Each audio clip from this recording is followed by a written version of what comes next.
بسم اللہ الرحمن الرحیم الحمد للہ رب العالمین والصلاة والسلام علی سید الانبیاء والمرسلین محمد وعلی آلہ وصحبہ اجمعین۔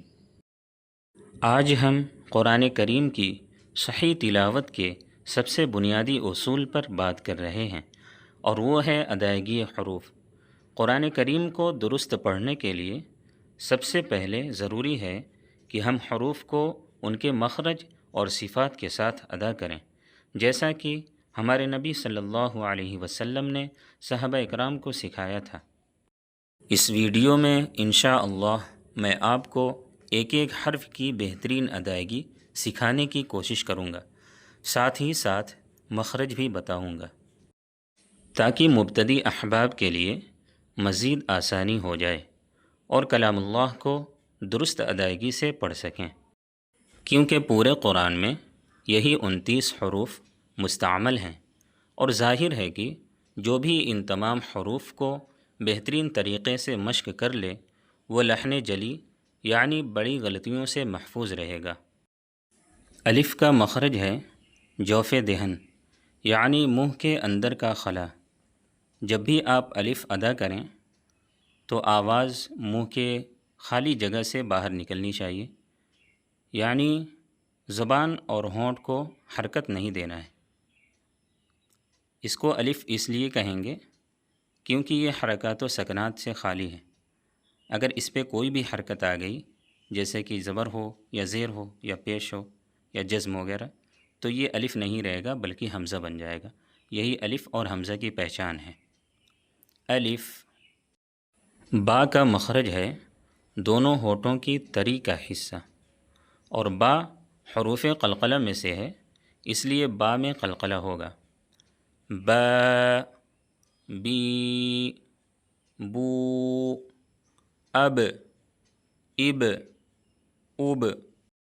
تا کا مخرج ہے زبان کی نوک اور ثنایا علیہ کی جڑ۔ اوپر کے سامنے والے دو دانت کو ثنایا علیہ کہتے ہیں۔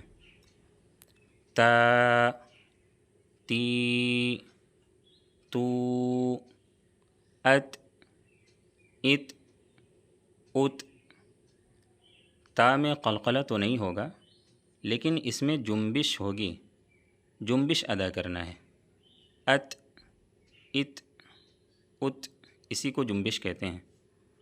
یاد رہے کہ یہ جنبش کی آواز تھ میں نہ بدل جائے، کیونکہ بہت سے لوگ جب ادا کرتے ہیں تو اتھ اتھ پڑھ دیتے ہیں، یہ بالکل صحیح نہیں ہے، اس سے بچنا چاہیے۔ سا کا مخرج ہے زبان کی نوک اور ثنایا علیہ کا کنارہ۔ سا، سی، سو، اس، اس، اس۔ سا کو بہت نرمی سے ادا کرنا ہے، اور یاد رہے کہ سا کی ادائیگی میں سین کی طرح سیٹی نہیں نکلنی چاہیے، اور زبان کی نوک کو اوپر کے سامنے والے دونوں دانتوں کے بالکل نوک پہ لگانا ہے۔ جیم کا مخرج ہے زبان کا بیچ اور اوپر کا تالو، اور جیم حروف قلقلہ میں سے ہے، اس لیے جیم میں قلقلہ ہوگا۔ جیم، جا، جی، جو، اج، اج، اج۔ قلقلہ کو صاف ادا کرنا ہے۔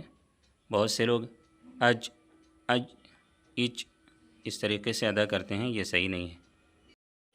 ہا کا مخرج ہے وسط حلق یعنی حلق کا درمیانی حصہ۔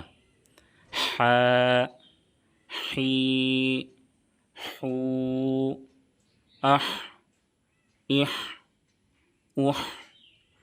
یاد رہے کہ ہا کی ادائیگی کے دوران بالکل صاف ہوا کی طرح آواز باہر آنی چاہیے، کیونکہ بہت سے لوگ ہا کو ٹھیک طریقے سے ادا نہیں کرتے ہیں تو یہی ہا میں بدل جاتی ہے، اس کا لحاظ رکھنا ہے۔ خا کا مخرج ہے ادنائے حلق یعنی حلق کا شروع والا حصہ جو منہ کی طرف ہے۔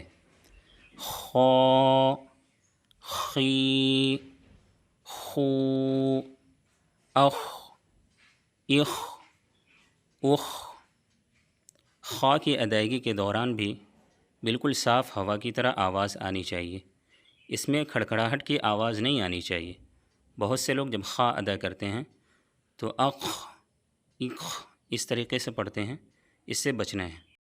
اور خا حروف مستعلیہ کے ساتھ حروف میں سے ہے، اس لیے خا کو پر پڑھیں گے یعنی موٹا پڑھیں گے، اس کو خا خا ایسے نہیں پڑھیں گے، خو۔ بقیہ حروف اگلی ویڈیو میں انشاءاللہ تعالی۔